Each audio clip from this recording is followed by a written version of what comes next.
Segera download Quran Tadabbur, dia meraih tafsir kebaikan. dalam genggaman Maka Anda. bulan Ramadan adalah bulan Al-Quran.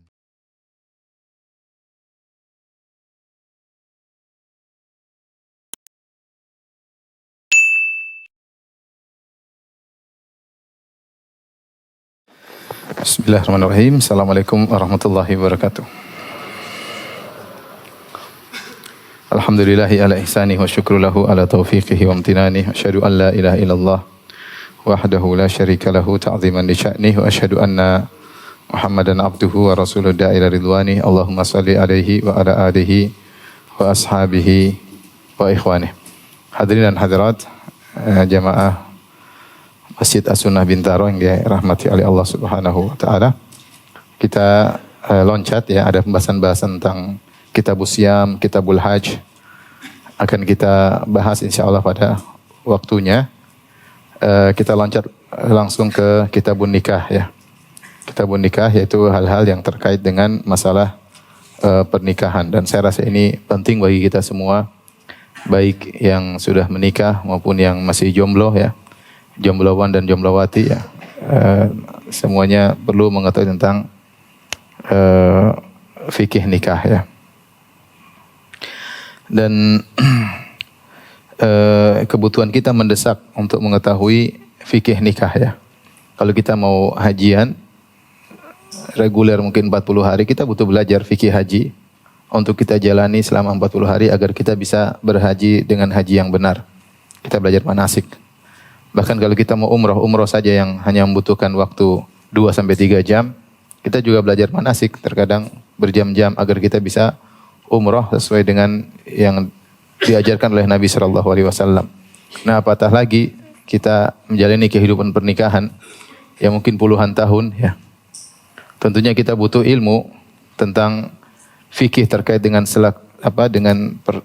pernikahan ya, yang tentunya kalau kita pahami kita akan bisa menjalani kehidupan rumah tangga dengan lebih baik. Oleh karena saya katakan tadi, kebutuhan ilmu tentang fikih nikah adalah kebutuhan yang mendesak bagi kita semua ya. Ikhwan dan akhwat yang rahmatillah subhanahu wa ta'ala, kalau istilah fuqaha zaman sekarang, mereka menamakan masalah fikih al-usrah, fikih keluarga dengan istilah al-ahwal asy-syakhsiyah, al-ahwal asy-syakhsiyah. Itu tentang kondisi-kondisi yang terkait antara seorang dengan keluarganya.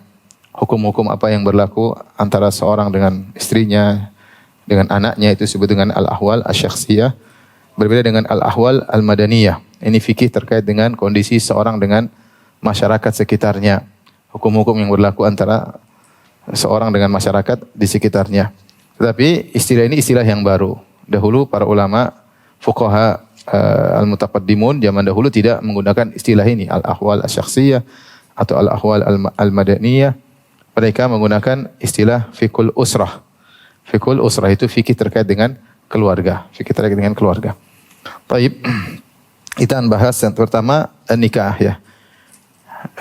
Bisa dilihat di buku Al-Fiqhul Manhaji ya. Jilid kedua ya. Fiqhul Manhaji yang cetakan baru ada 3 jilid. Inilah jilid kedua ya. Kalau cetakan lama 6 jilid, kalau tidak salah jilid ketiga. Ini jilid kedua tentang kitabun nikah ya. Nikah secara bahasa artinya adham wal jama', yaitu mengumpulkan. Ya, mengumpulkan. Disebut dalam bahasa Arab tanah hakatil asjar, bahwasanya pohon-pohon menikah, maksudnya pohon-pohon miring tamayalat sehingga wandhamma ba'dhuha ila ba'd, saling bergabung. Terkena, itu namanya pohon sedang menikah karena mereka sedang bergabung. Nah, secara syar'i yaitu akad yatadamman ibahat istimta'i kullin minaz zawjain bil akhar ala al-wajhil masyru', yaitu akad yang bolehnya masing-masing dari dua pasutri untuk menikmati yang lainnya dengan cara yang disyariatkan. Ya, kita ma'ruf ini istilah fuqaha, tapi nikah kita ngerti ya. Siapa yang belum ngerti nikah? Ngerti kan? Nikah sudah akad selesai. Sah selesai. Itu akad nikah ya. Dan nikah secara hakikat diitilahkan maknanya adalah akad. Hampir ayat-ayat Al-Quran yang menyebutkan tentang nikah maka maksudnya adalah akad ya. Seperti dalam firman Allah Subhanahu wa taala, ya ayyuhalladzina amanu idza nakahtumul mu'minati tsumma talaqtumuhunna min qabli an tamassuhunna. Wahai orang yang beriman, jika kalian nakahtumul mu'minat, jika kalian menikahi para wanita-wanita mukminah, maksudnya jika kalian membuat akad pernikahan. Kemudian kalian menceraikan mereka sebelum kalian menggauli mereka, maka tidak ada iddah bagi mereka. Di sini Allah mengatakan nakahtum, maksudnya kalian buat akad dengan para wanita. Ya. Adapun kalau dalam syariat disebut tentang wata yaitu jima, maka biasanya dengan istilah lamastum yang menyentuh, atau tamassuhun sama menyentuh, atau mubasyarah ya, wala tubashiruhunna. Jadi istilah mubasyarah, al-mulamasah dan al-mumasah. Ini tiga istilah kalau kita artikan secara bahasa artinya menyentuh. Dan ini adalah kinayah digunakan dalam Al-Quran untuk maknanya adalah berhubungan intim. Ya. Adapun kalau istilah nikah, ya, maka asalnya maknanya adalah akad nikah, sebagaimana kita ketahui ya. Kecuali satu ayat yang mereka bilang nikah maknanya adalah akad. Ya. Fa in talaqaha fala tahillu lahu min ba'du hatta tankiha zaujan ghairah. Nah, ini baru ayat surat Al-Baqarah ini. Di sini hatta tankiha zaujan ghairah, di sini nikah maknanya wata, maknanya adalah bersenggama. Tetapi semua lafal nikah dalam Al-Qur'an maknanya adalah akad, kecuali ayat ini sebenarnya mengatakan maknanya adalah wata atau jima ya. Adapun disyariatkannya nikah banyak ya dalam Al-Qur'an. Di antaranya disebutkan di sini firman Allah, fankihu ma taba lakum minan nisa'i masna wa thulatha wa ruba'. Nikahlah para wanita yang kalian suka, yang sesuai dengan selera kalian, baik 2, 3 maupun berapa? 4. Kalau tidak mampu maka 1 ya. Demikian juga ini nanti penjelasannya nanti, bukan sekarang ya. Wa ankihul ayama minkum wassalihina min ibadikum wa imaikum. Nikahkanlah al-ayama yaitu jomblo-jomblo, jomblowan atau jomblowati ya. Laki-laki yang belum menikah atau perempuan yang belum menikah, maka nikahkanlah mereka. Wassalihina min ibadikum, demikian juga budak-budak kalian yang siap untuk menikah, nikahkan, dan budak-budak wanita kalian yang siap untuk menikah, maka nikahkan ya. Ini semua menunjukkan disyariatkannya nikah. Kemudian Rasulullah SAW juga bersabda, ya ma'syarasy syabab man istata'a minkumul ba'ah falyatazawwaj. Wahai para pemuda, siapa di antara kalian mampu untuk al-ba'ah, al-ba'ah maksudnya punya kemampuan untuk berhubungan dan juga punya kemampuan secara ekonomi, maka nikahlah. Di sini yang dirajihkan oleh penulis al-ba'ah al-qudratu alal jima' bitawaffuril qudra ala mu'ani az-zawaj. Namanya al-ba'ah adalah kemampuan untuk bersenggama. Artinya dia bukan berpenyakit misalnya impoten, ya. Impoten nikah bagaimana? Ngapain ya? Tetapi dia punya kemampuan untuk bersenggama dan dia juga punya kemampuan untuk menafkahi wanita, maka silakan menikah. Falyatazawwaj, maka menikahlah ya. Ya, Rasulullah mengatakan ya ma'syarasy syabab, wahai para pemuda. Berarti ini syarat menikah dianjurkan meskipun di usia muda. Jangan ditunda-tunda ya. Jangan ditunda-tunda, apalagi zaman sekarang. Saya heran orang bisa menunda menikah, kenapa? Kecuali dia ada sesuatu halangan ya. Pada asalnya sekarang setiap orang ingin menyelamatkan dirinya dari fitnah wanita, dari fitnah memandang yang tidak benar ya. Dari chattingan dengan wanita yang tidak halal baginya ya. Berlezat-lezat dalam chattingan tersebut, telepon sana, telepon sini, berlezat dalam telepon dengan wanita yang tidak halal bagi dia. Maka di antara cara yang paling mudah adalah dengan apa? Dengan menikah, ya. Apalagi sebagian pemuda terjebak dengan tontonan yang macam-macam sehingga kehidupannya penuh dengan khayalan. Ya sudah, nikah biar selesai khayalan tersebut. Dengan menikah, maka akan mudah terbebaskan dari fitnah wanita. Kata Rasulullah SAW, فَإِنَّهُ أَغَضُّ لِلْبَصَرِ. Dengan menikah mudah menundukkan pandangan, وَأَحْصَنُ لِلْفَرْجِ. Dan mudah untuk menjaga kemaluan. وَمَنْ لَمْ يَسْتَطِعْ فَعَلَيْهِ بِالصَّوْمِ. Siapa yang tidak mampu, tidak punya al-ba'ah, tidak punya kemampuan untuk berhubungan intim atau tidak punya uang untuk menikah, maka hendaknya dia berpuasa. فَإِنَّهُ لَهُ وِجَاء. Bahwasanya puasa tersebut akan menjadi perisai bagi dia, menghalangi dia dari berbuat maksiat. Ya, karena dengan berpuasa akan mengurangi syahwatnya. Maka saya katakan kepada para pemuda, jomblo maupun jomblowati, jomblowan maupun jomblowati ya, yang belum menikah maka dan syahwat mereka bergejolak, hendaknya mereka berpuasa. Tetapi zaman sekarang tidak cukup dengan berpuasa. Mereka harus menundukkan pandangan mereka, hindarkan diri mereka dari tontonan yang tidak benar. Karena syahwat bergejolak, di antaranya karena makanan nutrisi yang kita makan sehingga menimbulkan gejolak syahwat, dan di antaranya karena memandang hal-hal yang haram. Ya. Bisa jadi seorang puasa, saya pernah ditanya oleh seorang ustaz, saya sudah puasa ustaz, tapi tetap saja saya nggak bisa tahan untuk bermaksiat. Ya, saya bilang kemungkinan besar masalah pandangan ya. Seharusnya kalau kita hidup maksudnya di daerah yang tidak terlihat macam-macam, kalau orang puasa sudah gejolak syahwatnya akan turun. Tapi kalau dia puasa Daud ya, alaihissalam, tapi dia menonton yang tidak percuma puasa tersebut. Faktor puasa untuk menundukkan syahwat ada, tetapi akan kalah dengan menonton yang tidak. Karena dengan melihat sedikit seorang bergejolak. Ya, selain maksiat dan juga tidak baik bagi para pemuda. Jadi jika mereka belum menikah, hendaknya menundukkan apa? Pandangan. Menundukkan pandangan, hindarkan diri dari melihat yang diharamkan oleh Allah Subhanahu wa taala. Hati-hati berinteraksi dengan medsos. Kemudian maka telah ijma ulama ya bahwasanya nikah disyariatkan. Kemudian ada subbab targhib bizawaj, yakni motivasi untuk menikah. Islam memotivasi untuk menikah ya. Karena di balik pernikahan banyak sekali faedah ya. Saking begitu banyaknya faedah, para fuqaha menyatakan jika ada dua lelaki yang satu tidak mau menikah karena sibuk beribadah, pingin banyak puasa, pingin banyak sholat malam, pingin banyak hafal Quran, pingin ini, pingin itu, sehingga dia punya waktu untuk banyak beribadah. Dibandingkan dengan seorang pemuda yang dia menikah. Ketika dia menikah tentu puasa sunnahnya berkurang. Karena dia harus mencari apa? Nafkah. Tentu sholat malamnya juga berkurang. Tentu hafalan Quran juga mungkin berkurang. Ada sibuk dari pagi sampai sore cari nafkah. Mana yang lebih afdol? Kata para ulama lebih afdol yang kedua. Lebih afdol pemuda yang menikah. Kenapa? Karena pernikahan itu sendiri merupakan apa? Ibadah. Ya. Pernikahan itu isinya penuh dengan ibadah. Banyak ibadah-ibadah yang tidak bisa dilakukan oleh jombloan dan jomblowati. Hanya bisa dilakukan oleh orang-orang yang sudah menikah. Banyak sekali ya. Oleh karenanya syariat mentarghib untuk memotivasi untuk menikah. Ketika ada seseorang atau 3 orang sahabat yang datang kepada sebagian istri Nabi sallallahu alaihi wasallam kemudian bertanya tentang ibadah Nabi sallallahu alaihi wasallam.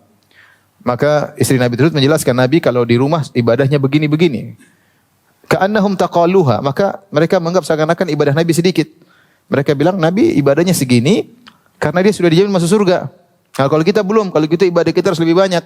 Akhirnya mereka begitu semangat, mulailah mereka bercita-cita untuk beribadah yang banyak. Salah satunya berkata, ini sa'asum wala uftir, aku akan puasa terus dan aku tidak akan berbuka. Yang satu, sa'akumul lail wala anam, aku akan salat malam dan aku tidak mau tidur. Yang satu mengatakan, ini sa'atazilun nisa, aku akan meninggalkan para wanita, aku tidak mau nikah supaya bisa fokus beribadah. Akhirnya kabar ketiga orang itu sampai kepada Nabi sallallahu alaihi wasallam dan Nabi bantah satu persatu. Kata Nabi sallallahu alaihi wasallam, "Inni atqakum li rabbi wa akhsyakum." Aku adalah orang yang paling bertakwa dan paling takut kepada Allah Subhanahu wa taala, walakinni asumu wa uftir. Akan tapi aku puasa dan aku berbuka. Wa usalli wa anam, dan aku salat dan aku tidur. Wa atazawwajun nisa, dan aku menikahi para wanita. Faman raghiba an sunnati falaysa minni. Siapa yang benci dengan sunnahku maka bukan dariku. Ini menunjukkan bahwasanya apa yang dipilihkan oleh Allah kepada Nabi sallallahu alaihi wasallam dengan menikah itu yang lebih terbaik. Bahkan pilihan bagi para rasul. Allah mengatakan dalam Al-Qur'an, "Wa laqad arsalna rusulan min qablik wa ja'alna lahum azwajan wa dzurriyyah." Sungguh kami telah mengutus para rasul sebelum engkau wahai Muhammad dan kami jadikan bagi mereka azwajan wa dzurriyyah, istri-istri dan anak-anak. Jadi para rasul asalnya mereka apa? Menikah. Kecuali mungkin ada halangan atau mereka meninggal sebelum di masa muda. Tapi intinya para rasul rata-rata mereka menikah. Mulai Nabi Adam alaihissalam, Nabi Nuh alaihissalam, semua nabi-nabi yang Allah ceritakan rata-rata menikah. Dan itu yang terbaik bagi para nabi dan terbaik juga bagi kita. Oleh karenanya menikah dianjurkan dalam syariat ya. Dan saya katakan tadi banyak sekali ibadah yang hanya bisa dilakukan ketika menikah. Seperti apa? Seperti mencari rezeki bagi keluarga. Ya. Mencari rezeki bagi keluarga ibadah yang agung. Sampai Al-Qurtubi rahimahullah menyebutkan mencari rezeki buat keluarga sama seperti berjihad. Alima an sayakunu minkum marda wa akharuna yadribuna fil ardi yabtaguna min fadlillah wa akharuna yuqatiluna fi sabilillah. Di akhir surat Al-Muzammil kata Allah, di antara orang-orang ada yang berjalan di atas muka bumi untuk mencari rezeki Allah, dan di antara orang-orang ada yang berjihad di jalan Allah Subhanahu wa taala. Kata Al-Qurtubi, Allah menggandengkan antara orang-orang yang berjihad dengan orang-orang yang mencari rezeki yang halal. Nilainya seperti berjihad. Dan ini tidak bisa dipraktikkan kecuali orang yang menikah, dia menafkahi anak istrinya, ya, maka mendapatkan pahala yang besar. Seperti hadis Nabi sallallahu alaihi wasallam, man ghassala waqtasala wa bakkar wabtakara, ya. Barang siapa yang di pagi hari Jumat, kemudian dia berhubungan dengan istrinya, kemudian dia mandi, kemudian dia bersegera pergi ke masjid, kemudian dia duduk dekat dengan imam, kemudian dia mendengar dan dia insat, maka kana likulli khutwatin yakhtuha, maka setiap langkah yang dia langkahkan mendapatkan pahala setahun puasa dan salat malamnya, ya. Pahala yang sangat banyak, ya. Dengan syarat di hari Jumat pagi dia berhubungan dengan apa? Istrinya. Nah, ini bisa dilakukan jomblo-jomblowati? Enggak bisa. Setelah dia berhubungan istrinya, kemudian dia berjalan, setiap langkah dapat pahala luar biasa. Kata para ulama, kenapa? Karena orang yang hendak pergi ke masjid, ketika dia sudah berhubungan dengan istrinya, maka dia fokus ibadah kepada Allah Subhanahu wa taala, karena dia sudah terjaga, syahwatnya sudah tersalurkan. Tinggal dia ibadah fokus kepada Allah Subhanahu wa taala, ya. Karena kalau orang ke masjid mungkin melihat tapi dia sudah tersalurkan syahwatnya, ya. Seperti Rasulullah SAW bersabda, rahimallahu ra'an qama minal lail. Allah merahmati seorang laki yang bangun di malam hari. Fa shalla, kemudian dia salat. Wa aiqadhat ahlahu, kemudian dia bangunkan istrinya. Fa shallat, kemudian dia salat, ya. Fa in abad, kalau istrinya tidak mau bangun, nadaha ala wajiha alma, maka dia cipratkan air ke wajahnya agar salat malam. Wa rahimallahu ra'atan qamat minal lail. Semoga Allah merahmati seorang wanita yang bangun di tengah malam kemudian dia salat. Kemudian dia bangunkan suaminya untuk salat. Kalau suami tidak mau, dia percikan air di wajah suaminya untuk salat. Allah mengatakan rahmat Allah bagi mereka. Nah, kalau jomblo siapa yang mau dipercikan? Hah? Percik bantal gini? Enggak ada yang dipercikan. Mau bangun enggak ada yang bangunin. Jadi ini enggak bisa dipraktikkan kecuali orang yang sudah menikah. Dalam riwayat, fa in shallaya kutiba minadz-dzakirin Allah katsiran wadz-dzakirat. Kalau mereka bersolat bareng, solat bersama, maka keduanya dicatat sebagai laki-laki yang banyak mengingat Allah dan wanita-wanita yang banyak mengingat Allah. A'adallahu lahum maghfiratan wa ajran 'azim. Allah siapkan bagi mereka ampunan dan ganjaran yang besar. Padahal mungkin mereka tidak banyak beribadah, cuma solat malam bareng. Tapi kalau mereka lakukan kerjasama antara suami istri ini akan dicatat sebagai wadz-dzakirina Allah katsiran, orang yang banyak ingat Allah. Padahal sedikit mereka ibadah. Tapi kerjasama ini sangat bernilai di sisi Allah Subhanahu wa taala. Dan ini tidak mungkin dilakukan oleh jomblo dan jomblowati, ya. Kemudian kata Rasulullah sallallahu alaihi wasallam, "Wa fi buti ahadikum sadaqah." Menggauli istrimu sedekah. Jomblo apa yang mau digauli? Ya. Akhirnya banyak maksiat, ya. Orang bilang zina tangan, ya. Al-ada sirriyah, ya. Ya, sedekah kemana itu? Jadi siapa bisa wafibut atikum sadaqah, menggauli istri dapat pahala. Banyak ibadah yang tidak bisa dilakukan oleh jombloan dan jomblowati. Banyak sekali. Ya, sampai menyuapkan istri juga dapat pahala. Oleh karenanya jangan disangka bahwasanya nikah itu bukan ibadah. Nikah itu ibadah. Dalam keluarga kita ini banyak sekali lahan pahala, banyak sekali.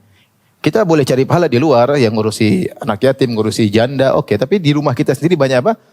Banyak pahala. Maka kita perlu belajar agar kita menjalani kehidupan rumah tangga kita bertahun-tahun, puluhan tahun ini dengan banjir pahala dari Allah Subhanahu wa taala. Ini yang perlu kita belajar fikul usrah, ya. Kemudian di antara keutamaan menikah, Rasulullah SAW mengatakan dalam hadis, salasatun haqqun 'alallahi aunuhum. 3 orang yang wajib bagi Allah untuk menolong mereka. Di antaranya an-nakih yuridul afaf. Seorang yang menikah dengan tujuan untuk menjaga harga dirinya. Jomblo-jomblo jangan khawatir. Yang penting niatnya ingin menjaga harga diri agar tidak terjerumus dalam maksiat, menundukkan pandangan, kalau dia menikah insyaallah Allah bilang Allah akan apa? Bantu. Allah akan bantu. Dan kenyataan bahwasanya pemuda yang tidak menikah dibandingkan setelah dia menikah, dia lebih kaya setelah menikah. Sudah kenyataan. Tanya semua orang sudah menikah. Dulu waktu masih muda seperti apa? Kurus, kerempeng, naik sepeda kan? Bila nikah, Masya Allah, naik mobil, gembrot, Alhamdulillah. Istri juga gembrot, Alhamdulillah. Maksud saya sangat jelas, ini buktinya banyak, bukan omong kosong. Ya. Nikah dikasih rezeki. Ya. Hakun alallahi aunum, Allah akan pasti tolong. Yang menikah dengan berharap untuk menjaga diri. Ya. Di antara dalil menunjukkan bahwasanya nikah adalah ibadah. Lihatlah bagaimana Nabi Musa alaihissalam menghabiskan waktunya 10 tahun, 8 tahun atau 10 tahun untuk bayar mahar. Untuk bayar mahar dihabiskan waktunya. Ketika dia ditawarkan oleh calon mertuanya, inni uridu an unkihaka ihda banatayya hataini ala anta jurani thamaniyata hijaj. Fa in atmamta ashran fa min indik. Aku akan menikahkan engkau dengan syarat engkau bekerja kepada aku jadi tukang kebun selama 8 tahun. Kalau 10 tahun juga oke. Akhirnya Nabi Musa terima alaihissalam. Dia untuk menikah wanita ini dia bayar mahar. Maharnya apa? Ngurus kambing, jadi tukang kebun selama 8 tahun atau 10 tahun. Kalau nikah itu bukan perkara yang penting, kenapa Nabi Musa ngapain buang-buang waktu jadi tukang kebun sama 8 tahun 10 tahun. Ini menunjukkan nikah adalah ibadah yang agung ya.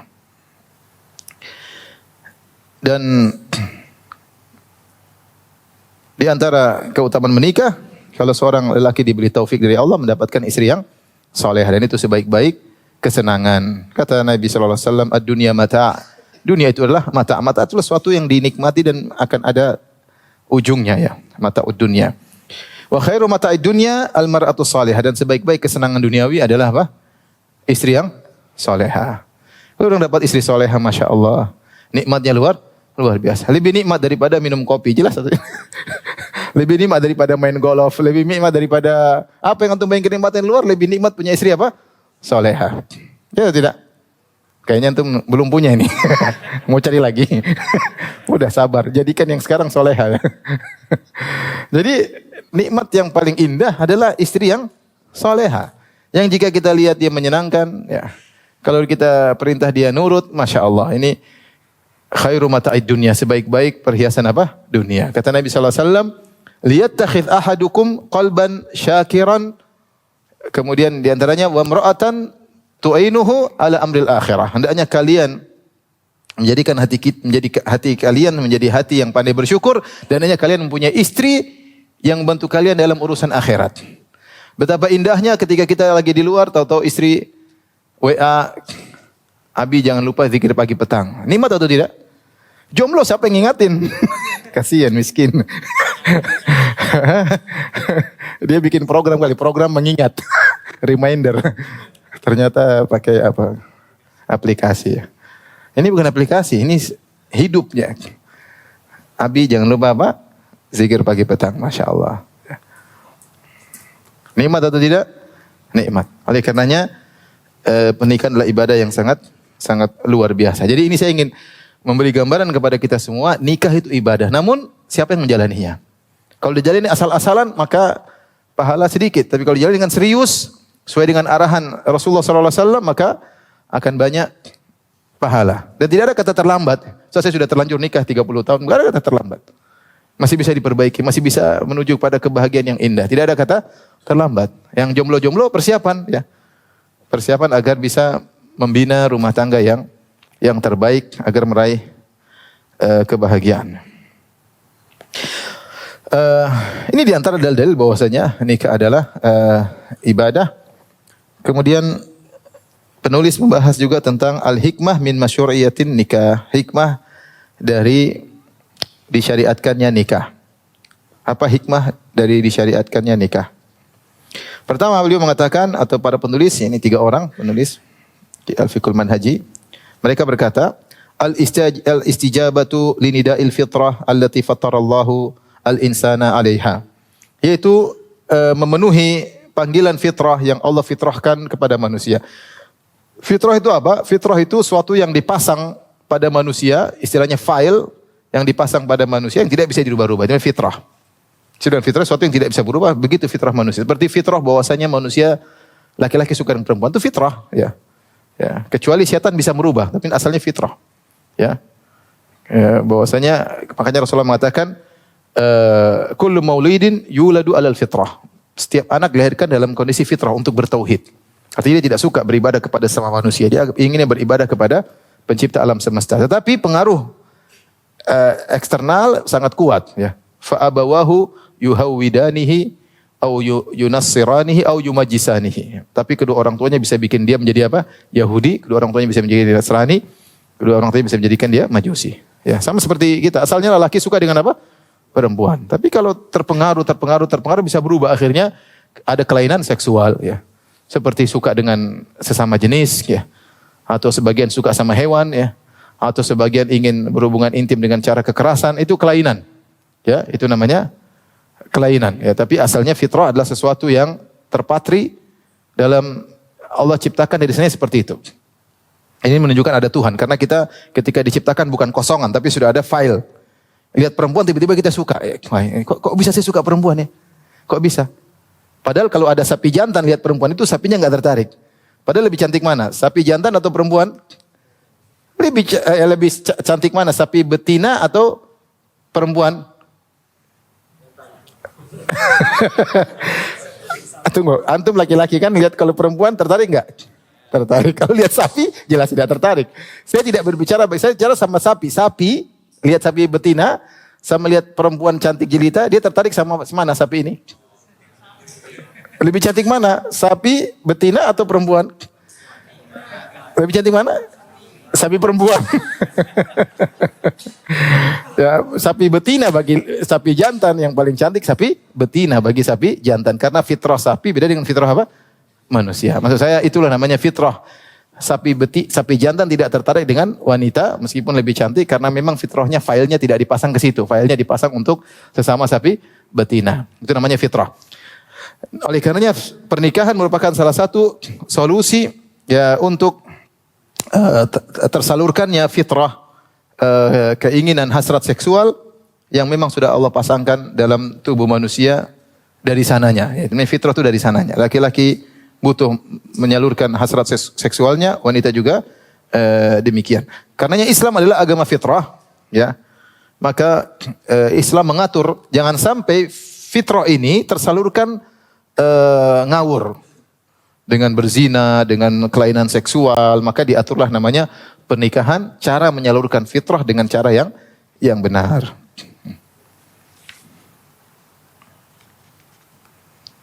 Makanya Rasulullah SAW melarang dari tabattul, ya. Dari Samurah radhiyallahu anhu, anna Nabi sallallahu alaihi wasallam naha anit tabattul. Rasulullah SAW melarang untuk tabattul. Tabattul adalah menghindarkan diri dari para wanita, meninggalkan pernikahan agar bisa fokus ibadah. Itu dilarang oleh Nabi sallallahu alaihi wasallam. Ya. Tidak seperti sebagian agama yang mereka tidak mau menikah, kemudian mereka ruhbaniyah, mereka tinggal di tempat ibadah, tidak mau menikah, mereka menganggap itu adalah hal yang mulia. Ini tidak sesuai dengan ajaran Islam. Ini tidak mungkin seorang seperti itu, ya. Islam bukan agama yang seperti itu. Islam agama yang menyalurkan hasrat sesuai dengan aturan, ya. Adapun melarang orang untuk menikah laki-laki perempuan, akhirnya terjadi apa yang terjadi? Banyak kasus-kasus penyimpangan yang terjadi pada orang-orang tersebut.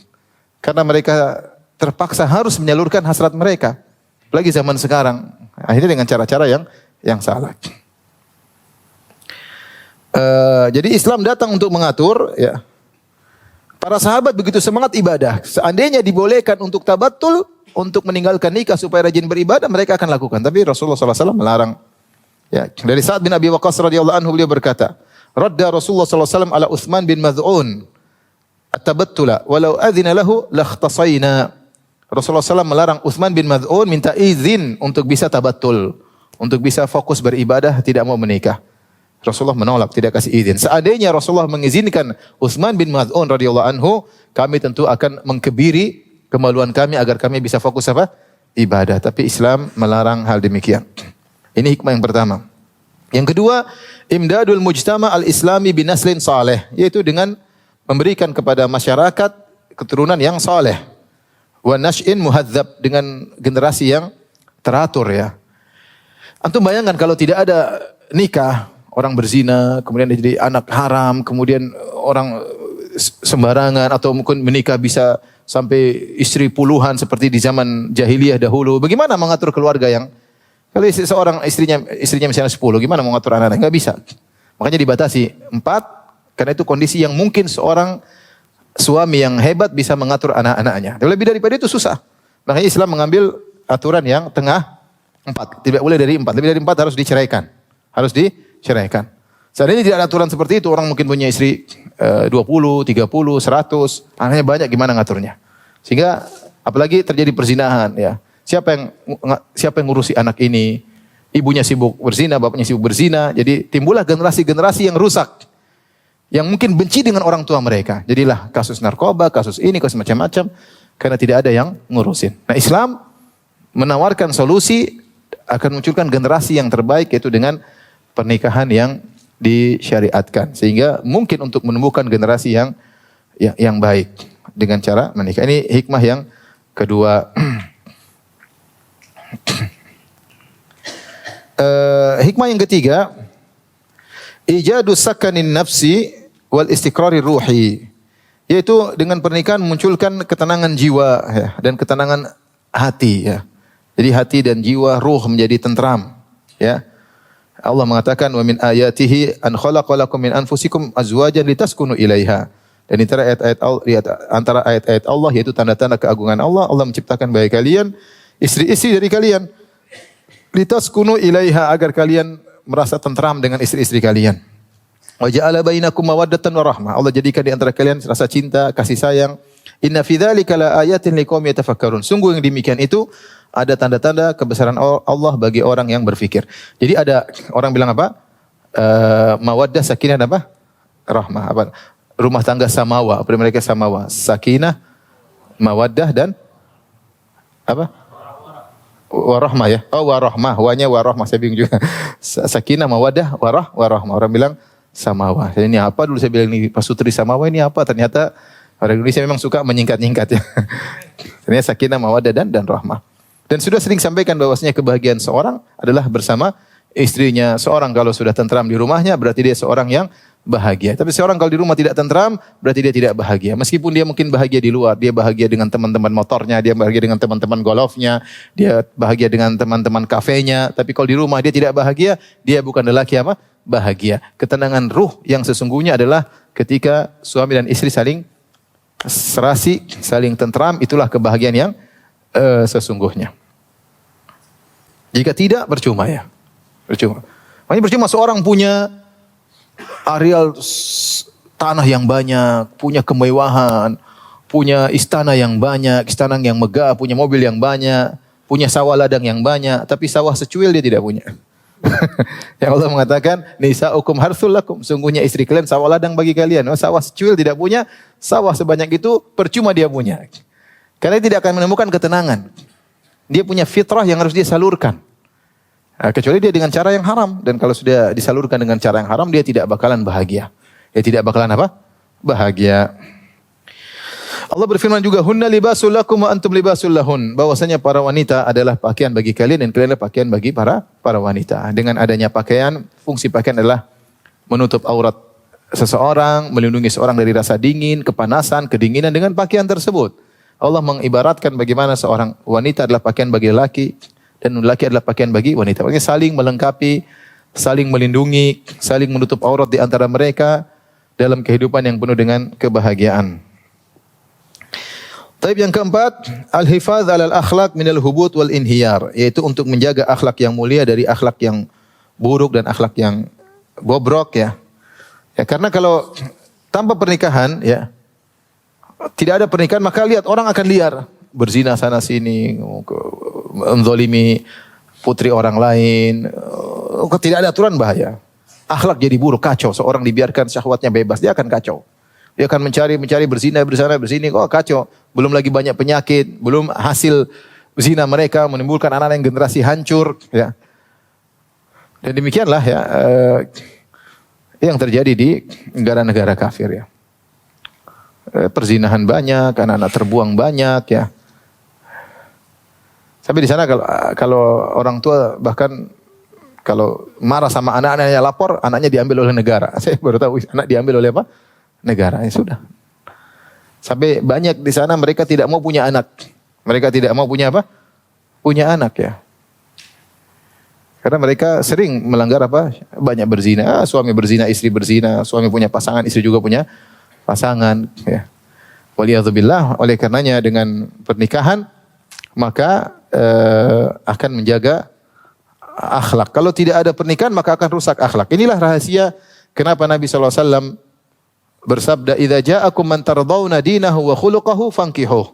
Jika datang kepada kalian seorang lelaki yang kalian ridho agamanya dan kalian suka dengan akhlaknya, maka nikahkanlah dengan putri kalian atau dengan wanita kalian.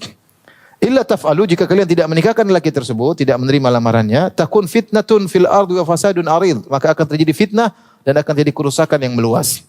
Artinya kalau pernikahan dilarang, ya, maka akan timbul kerusakan ya. Perempuan bisa memuaskan, menyalurkan syahwatnya tanpa yang syar'i dan laki-laki pun demikian. Kalau sudah demikian, laki-laki dan perempuan menyalurkan syahwatnya tanpa syar'i, maka akan terjadi kerusakan. Kemudian yang kelima, al-muhafadzah 'ala an-naw'il bashari sawiyan saliman, yaitu menjaga adanya keturunan manusia yang sempurna, yang baik ya. Tadi dengan adanya pernikahan anak-anak bisa, ini kelanjutan dari yang sebelumnya ya. Dengan adanya pernikahan maka akan ada keturunan yang berlanjut ya, keturunan yang berlanjut dan juga keturunan tersebut keturunan yang baik karena dibangun di atas pernikahan yang baik ya. Tapi yang keenam, tausi'u dairatil qarabah wa bina'u da'aimi ta'awun ya. Meluaskan kekerabatan dan membina pilar-pilar kerjasama. Artinya dengan kita menikah kita akan punya banyak kerabat. Bertemulah besan dengan besan, jadi kerabat besar ya. Saling berkenalan sehingga ta'awun menjadi lebih besar. Kabilah dengan kabilah ya. Sehingga mudah berta'awun, mudah saling kerjasama. Karena kekerabatan bisa dengan al-musaharah, musaharah dengan pernikahan. Ya. Wa ja'ala bainakum nasaban wa sihra. Wa kana rabbuka qadira. Jadi Allah menjadikan kalian bernasab-nasab dan juga berkeluarga dengan musaharah, dengan pernikahan. Ini di antara hikmah-hikmah pernikahan. Taib, berikutnya apa hukum nikah? Hukum nikah menurut penulis Al-Fiqhul Manhaji, beliau mengatakan lin nikahi ahkamun mutaaddidah. Hukum nikah itu berbilang, bukan cuma satu. Walaysa hukman wahidan.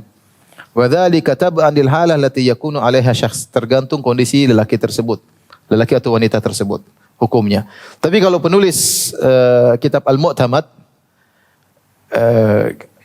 Az-Zuhaili, beliau berkata, hukum asal nikah adalah mustahab. Hukum asal menikah adalah mustahab. Namun bisa berubah hukumnya kalau ada syai' tari', kalau ada kondisi yang baru bisa merubah hukum asal menikah tersebut. Tapi hukum asal menikah adalah mustahab. Sunnah. Rasulullah SAW menamakan sunnah, man raghiba an sunnati, siapa yang benci dengan apa? Sunnahku. Berarti hukum nikah asalnya apa? Sunnah. Dan itu sunnah para mursalin, para rasul semuanya atau kebanyakan mereka adalah menikah ya. Tetapi kondisi bisa berubah dari sunnah menjadi makruh atau menjadi boleh atau dijelaskan oleh para ulama. Kapan hukum asal sunnah? Karena jika seorang butuh dengan pernikahan, dia ingin nikah dan dia punya kemampuan, maka ini dianjurkan. Dia ingin menikah dan dia punya apa?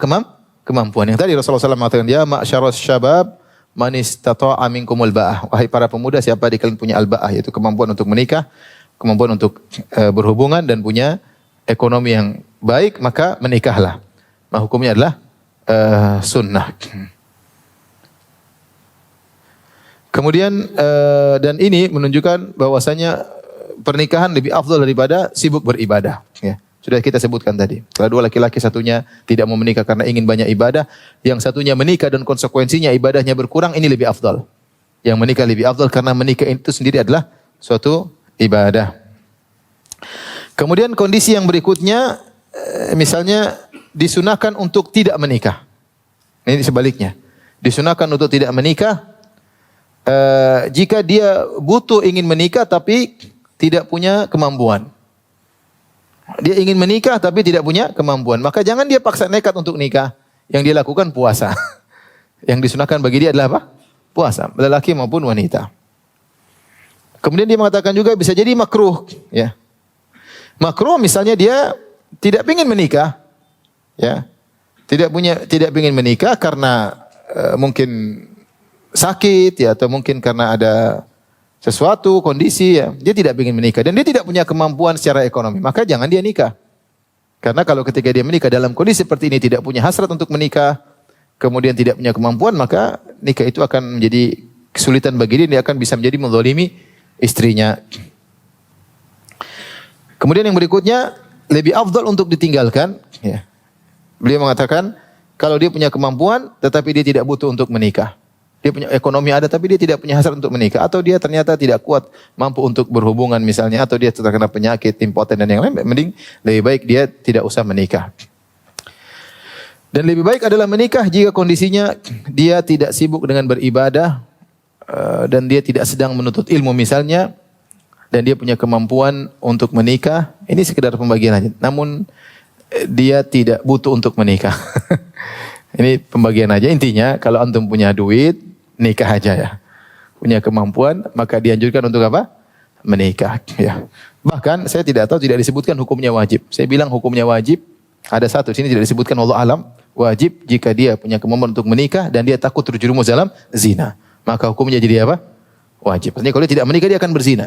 Kalau dia tidak menikah dia akan selalu bermaksiat, menonton film yang tidak benar. Kalau dia tidak menikah maka dia selalu akan melakukan masturbasi onani. Padahal dia punya kemampuan. Kalau dia punya kemampuan, dia wajib untuk menikah. Kenapa? Agar dia tidak terjerumus dalam apa? Maksiat. Meskipun orang tuanya melarang. Meskipun orang tuanya melarang. La ta'ata li makhluqin fi ma'siyatil khaliq. Tidak ada ketaatan bagi manusia dalam rangka bermaksiat kepada Allah Subhanahu wa taala. Jelaskan kepada orang tua, ya ayah, ibu, kalau saya tidak menikah saya akan bermaksiat. Saya akan bermaksiat, saya takut kepada Allah Subhanahu wa taala. Meninggal dalam kondisi bermaksiat. Ya, saya katakan, jadi orang tua tidak berhak untuk melarang. Jika dia tidak menikah, dia akan terjerumus dalam maksiat, wajib bagi dia untuk menikah. Selama dia punya kemampuan untuk apa? Menikah. Baik. Berikutnya tentang kedudukan keluarga dalam Islam ya. Al-usrah. Al-usrah tentunya keluarga kalau bahasa kita terdiri atas person-person pribadi-pribadi. Ada suami, ada istri, ada anak-anak. Terkadang di keluarga tersebut ada ayah, ada ibu. Ya, perhatian syariat terhadap keluarga sangat besar. Oleh karenanya banyak sekali dalil-dalil yang menunjukkan perhatian syariat terhadap keluarga. Di antara dalil tersebut saya bacakan secara cepat yang menunjukkan perhatian syariat terhadap keluarga, karena kita akan bahas fikih keluarga, fikul usrah. Di antaranya perintah untuk menikah. Sudah kita sebutkan dalil-dalilnya ya. Kemudian larangan untuk berzina, larangan untuk berzina ya. Ketika dilarang untuk berzina berarti kita dianjurkan sebaliknya untuk membina keluarga, yaitu salurkan hasrat dengan cara yang benar. Kemudian juga misalnya pembahasan tentang hak-hak suami istri dan kewajiban-kewajiban suami istri dibahas secara lengkap. Seperti kewajiban suami kepada istri misalnya mahar. Ya, kata Allah wa atun nisaa shadaqatihinna nihlah, berikanlah mahar bagi istri-istri kalian. Nafkah ya juga wajib bagi suami untuk diberikan kepada istri ya. Walahunna alaikum rizquhunna wa kiswatuhunna bil ma'ruf, dan hak para wanita atas kalian wahai para suami untuk memberi rezeki kepada mereka dan juga untuk memberi pakaian bagi mereka secara ma'ruf. Kemudian juga kewajiban suami al-mu'asyarah bil ma'ruf, yaitu menggauli pergaulan dengan cara yang baik ya. Pergaulan, interaksi dengan cara yang baik. Ini di antara kewajiban-kewajiban suami. Jelas Islam menjelaskan dengan detail. Sebaliknya Islam juga menjelaskan tentang kewajiban istri terhadap suami secara umum, seperti taat selain untuk maksiat. Kata Allah, ar-rijalu qawwamuna 'alan nisa. Para laki adalah pemimpin bagi para wanita. Kata Ibnu Abbas, ay al-umara, mereka adalah amir, adalah pemimpin dalam rumah tangga, dan di antara konsekuensi pemimpin yaitu ditaati. Ditaati, maka wajib bagi para istri untuk taat kepada suami selama tidak memerintahkan kepada maksiat. Kalau suami memerintahkan pada maksiat, maka tidak ada kewajiban untuk taat kepada suami. Kemudian di antara kewajiban istri tidak boleh memasukkan seorang pun dalam rumah tanpa izin dan ridho suaminya, tidak boleh. Bahkan tidak boleh kerabatnya, adiknya, ponakannya, tantenya, bibinya, enggak boleh. Karena rumah milik siapa? Suami. Maka ketika dia memasukkan seorang, meskipun untuk kerabat dekatnya, maka harus minta izin sang pemilik rumah, yaitu apa? Suami. Ini adab harus diketahui oleh para istri ya. Karena sebagian rumah misalnya didominasi oleh keluarga istri. Akhirnya suaminya tak berdaya, semua keluarga istri tinggal di rumah ya. Keluarga dia sendiri tidak bisa tinggal di rumah, didominasi oleh keluarga istri. Kalau suaminya berlapang dada dengan senang, karena itu adalah kerabat, membantu mereka dapat pahala, oke. Tapi intinya kalau masukkan seorang harus minta izin apa? Suami. Kerabat saja tidak boleh. Apalagi orang lain, apalagi teman. Ya. Kalau misalnya temannya ada mau main di rumah, suami bilang ke saya nggak mau temanmu itu masuk ke rumah, saya nggak suka sama dia. Kenapa nggak suka, Abi, Mas? Itu perempuan terlalu menor, terlalu ini. Ya, dia terlalu cantik, saya khawatir tertarik. Bisa jadi ya, sudah, jangan masukkan ya. Semua tidak mau dia masuk, maka wajib bagi istri untuk apa? Taat, karena rumah suami. Jangan dia membangkang. Kemudian di antara kewajiban istri menjaga kemuliaan suami dan menjaga harga diri suami dan menjaga harta suami, menjaga kemuliaan suami, menjaga harga diri suami dan menjaga harta suami ya. Kata Nabi SAW, ala adullukum ala khairi ma yaknizur rajul, maukah aku tunjukkan kepada kalian sebaik-baik yang menjadi harta simpanan atau suatu simpanan lelaki, yaitu almar'atu salihah, istri yang salihah. Allati idza nadhar ilaiha sarrathu, yaitu kalau dia lihat kepada istrinya maka menyenangkannya. Wa idza amaraha ata'athu, kalau diperintahkan maka istrinya nurut. Wa idza ghaba anha hafizathu fi nafsiha wa malihi, kalau suaminya tidak ada di rumah atau lagi safar, maka dia menjaga dirinya dan menjaga harta suaminya. Ini adalah sebaik-baik wanita. Ya. Di antaranya kata Allah, "Fasalihatu qanitatun hafizatun lil ghaibi bima hafizallah." Di antara ciri wanita saleh kata Allah, hafizatun lil ghaibi, menjaga harga diri suaminya, menjaga harga dirinya ketika suaminya sedang tidak di rumah dan menjaga harta suaminya ketika suaminya tidak di rumah. Apalagi kalau suaminya di rumah. Artinya meskipun suaminya di rumah, jangan dia chattingan sama laki-laki lain. Jangan dia nostalgia dengan pacar-pacar lamanya ya. Jangan dia masuk dalam misalnya room atau grup reuni yang situ ada laki-laki kemudian dia ketawa ketiwi di situ, enggak boleh. Enggak boleh, itu namanya dia tidak menjaga dirinya ya. Dia tidak menjaga dirinya. Suaminya saja tidak ada, tidak boleh apalagi ketika ada suaminya. Ini semua tidak boleh dilakukan. Baik, kita lanjutkan sedikit lagi. Kemudian juga selain terkait dengan hak suami istri dan kewajiban suami istri, juga syariat begitu perhatian terhadap keluarga sampai juga membuat hukum-hukum terkait dengan hak-hak anak-anak dan hak-hak kedua orang tua ya. Seperti nafkah ya. Fa in arda'na lakum fa'atuhunna ujurahunna. Kata Allah Subhanahu wa taala, jika para wanita yang sudah kalian ceraikan tersebut kemudian menyusui anak-anak kalian, maka berilah bayaran yaitu upah kepada mereka. Ini sampai Allah memperhatikan hak anak-anak ya. Hak anak-anak. Karena kalau terjadi perceraian biasanya jadi korban anak-anak. Anak-anak jadi bahan untuk dendam bagi istrinya atau bagi suami. Ibunya jengkel, anaknya dilepas begitu saja. Bapaknya jengkel, anaknya dicuekin. Maka Allah langsung menyebut tentang hak anak-anak ya. Wajib bagi sang ayah untuk tetap memberi susuan kepada anaknya. Jika ibunya tidak mau, cari orang lain, kasih upah. Ya. Kemudian wajib bagi kedua orang tua untuk mendidik anak-anak ya. Demikian juga bagaimana terkait dengan kedua orang tua, yaitu wajib untuk taat kepada kedua orang tua selama bukan maksiat, dan juga wajib untuk beri nafkah kepada kedua orang tua jika kedua orang tua dalam kondisi miskin. Ini semua dalil bahwasanya syariat memberi perhatian besar terhadap keluarga, karena keluarga adalah kumpulan terkecil untuk membina masyarakat Islami. Jika setiap keluarga kondisinya baik, maka akan timbul masyarakat yang luar biasa. Maka perhatian syariat sangat luar biasa kepada keluarga, baik dari sisi suami, istri, anak-anak maupun orang tua. Kita sampai sini saja, insyaallah pada pertemuan berikutnya kita akan bahas tentang wanita-wanita yang diharamkan untuk dinikahi. Itu tentang masalah mahram. Insyaallah pada pertemuan berikutnya biidznillah taala. Demikian kajian kita, insyaallah kita lanjutkan pekan depan mengenai masalah mahram. Wabillahi taufiq wal hidayah. Assalamualaikum warahmatullahi wabarakatuh.